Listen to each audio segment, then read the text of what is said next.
सी UPSC हो या मैंने जीपीएससी क्लियर किया क्लास 1 गुजरात में रैंक 34 था, यूपीएससी क्लियर किया rank 570 IPS, becoming the youngest IPS of Gujarat at such a early age, and then people come to you and बोलते हैं आप बहुत नसीबदार हैं, यू आर वेरी लकी।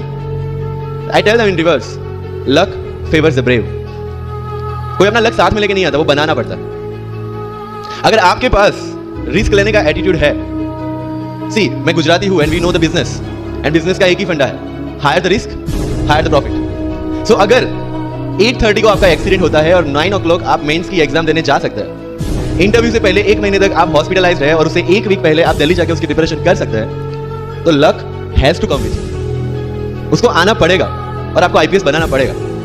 लोग बोलते हैं कि एक्सीडेंट के बाद आप जाके आए एंड ऑल, तो द सिंपल था कि मैं एग्जाम के लिए निकला, मेंस मेरा था, सुबह जीएस3 का पेपर था, 8:30 को मेरा स्कूटी स्लिप हो गया, मेरा लिगामेंट इंजरी हो गया, लेफ्ट हैंड में इंजरी था, सीट से ब्लीडिंग हो रहा था, लेकिन मेरे पास 2 ऑप्शन थे। मैं खड़ा हुआ, मैंने देखा okay my right hand is safe and I decided I go to the exam and write the exam. मेरे पास 2 ही ऑप्शन थे, या तो मैं वहां से उठ के रोने लगूं, यार मेरे साथ ऐसा क्यों हुआ, मेरा एक्सीडेंट हो गया, मेरा मेंस खराब हो गया और हॉस्पिटल जाऊं, या दूसरा ऑप्शन था कि मैं देखूं कि मैं 3 घंटे और सर्वाइव कर सकता हूं। हाँ कर सकता हूं। मैं मेंस के लिए एग्जाम हॉल में गया। ये जितने भी फोटोग्राफ्स लगे हैं, सर ने जैसे बताया कि जितने भी इंसान सक्सेसफुल हुए, अगर आप उसकी लाइफ स्टोरी देखेंगे तो कहीं ना कहीं एक मोमेंट आता है जहां पे वो इंसान की जो स्ट्रगल है वो पीक पे हो जाते हैं।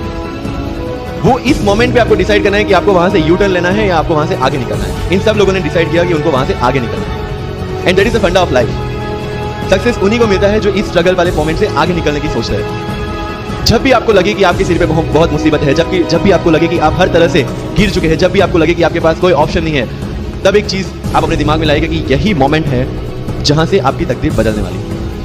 क्योंकि डायमंड जो होता है वो जितना ज्यादा घिसता है उतनी ज्यादा उसकी वैल्यू होती है। सोना जो होता है वो जितना ज्यादा दबता है उतनी उसकी वैल्यू होती है। अगर आप जिंदगी में दब रहे हैं, अगर आप जिंदगी में घिस रहे हैं, अगर आपको लग रहा है कि आप हर तरह से मुसीबतों में गिरे हुए हैं, तभी आपकी जो वैल्यू है वो बढ़ने वाली है। और यही मेरा एटीट्यूड रहा है। लोग बोलते हैं कि तुम्हारी फाइनेंशियल कंडीशन ठीक नहीं थी, पापा इलेक्ट्रिशियन थे, मम्मी हाउसवाइफ थी, डायमंड के कारखाने में काम करती थी, उसके बाद उन्होंने मैरिज में रोटियां बनाने का काम किया और उस तरह से मैं पढ़ा। लेकिन जब मुझे पूछा जाता है कि ऐसी कौन सी चीज है आपकी लाइफ में जो आप बदलना चाहते हो, ना इसे नथिंग। अगर वो चीजें नहीं होती मेरी लाइफ में तो शायद आज आपके सामने में नहीं होता। तो अगर लाइफ में प्रॉब्लम्स है, अगर लाइफ में स्ट्रगल है, जैसे सर ने बताया struggle is part of life and I strongly believe in that. क्योंकि अगर हम दिल्ली में थे, मेरे दोस्त के साथ में निकला बाहर घूमने, बोलता यार ऐसी लाइफ चाहिए, कोई मगजमारी नहीं, आराम से बैठते हैं पूरे दिन एसी वाले कमरे में, बहुत सारे पैसे हैं और कोई टेंशन नहीं, ऐसी लाइफ चाहिए मुझे। मेरे पास ऑप्शन है, तो क्या बोला, देख सामने एटीएम का रूम दिख रहा है, एसी वाला कमरा है, बहुत सारे पैसे, कोई मगजमारी नहीं, जॉब ले ले। क्यों आईएएस आईपीएस में दिमाग खराब कर रहा है? अगर स्ट्रगल नहीं चाहिए तो you have to compromise with that life. जब भारत वर्ष का सपना चंद्रगुप्त ने देखा, चाणक्य ने देखा, और उस भारत वर्ष को बनाने के लिए जब ये संघर्ष जारी था, और तब नंद के राजा धनानंद की डॉटर दूर दराज से चंद्रगुप्त को प्यार हो जाता है, और जब चाणक्य उनको बोलते हैं कि नहीं तुम्हें उससे दूर रहना है, तब चंद्रगुप्त बोलता है आचार्य कभी कभी सोचता हूं कि जिंदगी में या ये भारत के सम्राट बनने के लिए इतना त्याग, इतना बलिदान ना देना होता तो। और तब चाणक्य रिप्लाई करते हैं तो हर कोई भारत का सम्राट होता। This is the fundamental rule of life. अगर आईएएस बनने के लिए, आईपीएस बनने के लिए सैक्रिफाइस करना नहीं पड़ेगा, अगर उसके लिए आपको त्याग नहीं करना पड़ेगा, तो आज पूरे इंडिया में हर घर में आपको आईएएस आईपीएस मिल जाएंगे। So when you are entering into this game of UPSC और MPSC, make sure that you have to sacrifice anything which will take you to your goal. लेकिन प्रॉब्लम ये है कि हमें टेंशन होती है, यार दोस्त की एंगेजमेंट है, उसकी बर्थडे पार्टी है, उसकी शादी है, अटेंड नहीं करूंगा तो बोलेगा मैं तेरी शादी में नहीं आऊंगा एंड ऑल। लेकिन बिलीव मी, जब आप आईएएस बन जाओगे, वो सामने से याद दिलाएगा भाई इनविटेशन कार्ड नहीं भेजा तुमने, समझ रहे हो? तो जो कुछ भी इसके लिए सैक्रिफाइस कर रहे हो, वो जब आप उस पोस्ट पे पहुंचोगे, सब कुछ वर्थ है, सब कुछ।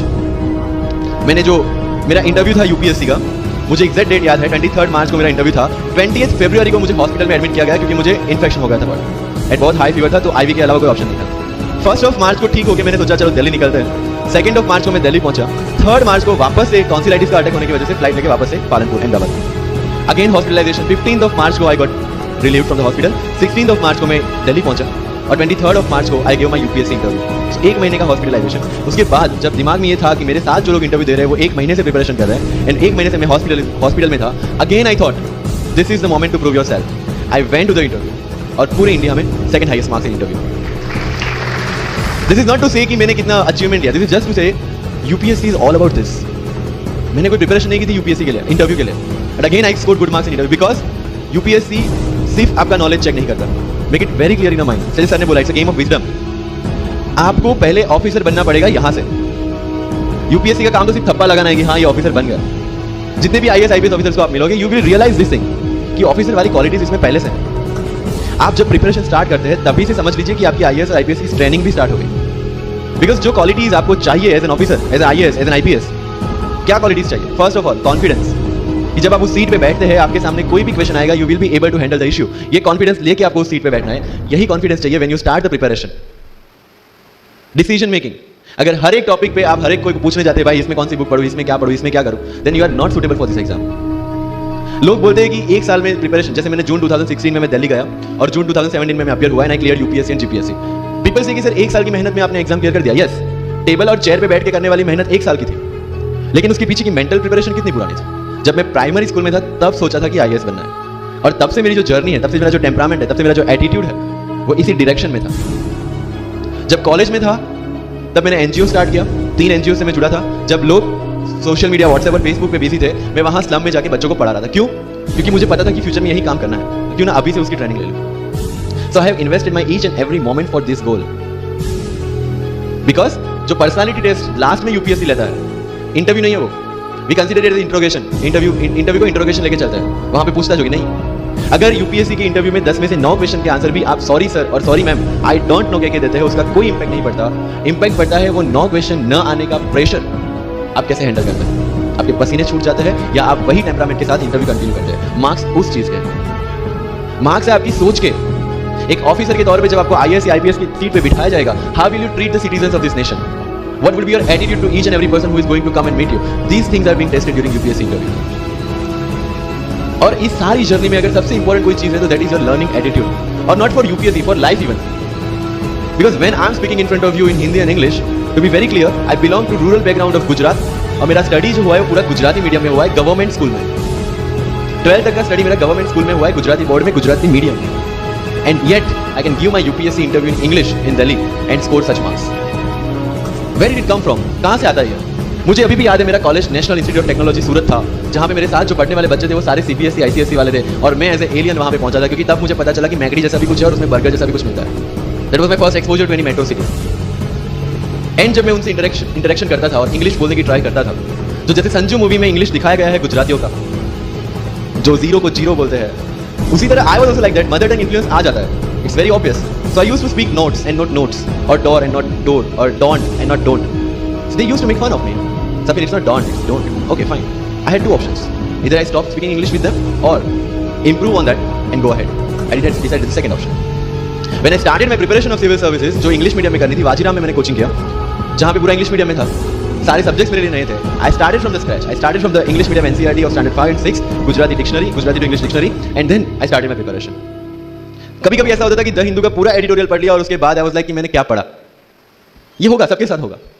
बट उस जगह अगर आप टिक गए, उस जगह अगर आपने पेशेंस रखा, उस जगह आपने अगर सर्वाइव कर दिया, तो इस एग्जाम में भी सर्वाइव कर जाओगे। क्योंकि यूपीएससी की जो रेस है उसमें कभी भी कछुआ, कभी भी खरगोश नहीं जीतेगा। इसमें जीतने वाला ऑलवेज कछुआ ही होगा, जो स्लो बट स्टेडी रहेगा। लग जाते हैं 5 साल भी लग जाते हैं, 7 साल भी लग जाते हैं, 9 साल भी लगे हैं लोगों को एग्जाम क्लियर करने के लिए।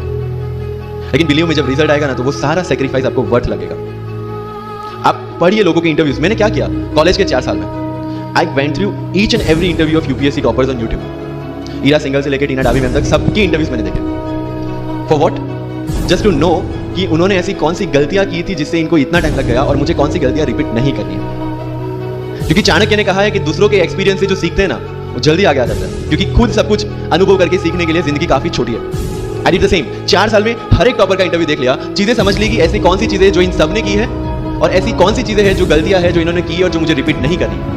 सो जब युद्ध के मैदान में हम उतरते हैं, इस चक्रव्यूह में उतरते हैं, तो अभिमन्यु की तरह नहीं, अर्जुन की प्रिपरेशन के साथ उतरना है कि हमें पता होना चाहिए कि इसे बाहर कैसे निकला। I did the same. College के 4 साल इंटरव्यूज देखी, ब्लॉग्स पढ़े, समझा कि इसमें कॉमन मिनिमम क्या है। वो जो कहानी अगर आपने सुनी हो कि शार्पनिंग द एक्स, रोज अगर आप पेड़ काटने के लिए जाते हैं तो you have to sharpen your axe, otherwise day by day आपकी जो एफिशिएंसी है वो कम होती जाएगी। 4 years in my college I sharpen my ex, जिससे 1 साल में मुझे कहीं पे रुकना ना पड़े। This was the strategy. आज मेरे पास काफी मैसेज आते हैं, sir please give me your strategy. I am sure आप में से काफी लोगों ने किसी टॉपर्स को पूछा होगा, please share your strategy. Why? हर एक की स्ट्रेटजी अपनी खुद की होती है। अगर आज 990 लोग यूपीएससी में सिलेक्ट हुए तो यू विल गेट 990 स्ट्रेटजीज, क्योंकि हर एक की स्ट्रेंथ और हर एक की वीकनेस अलग है। You have to understand this. आप कभी डॉक्टर के पास जाते हैं बीमार होकर, और कभी डॉक्टर को ये बोला है, सर जो आगे वाले पेशेंट को दी ना, मुझे वही मेडिसिन चाहिए। डिड यू से लाइक दैट? नो, क्योंकि उसकी बीमारी अलग है, मेरी बीमारी अलग है. सेम चीज विद यूपीएससी. आपकी स्ट्रेंथ और आपकी वीकनेसेस अलग है, किसी टॉपर की स्ट्रेंथ और किसी टॉपर की वीकनेसेस अलग है. Why should I walk on the same path? जबकि मुझे पता है कि वो मेरे लिए बना ही नहीं. I have to create my own path.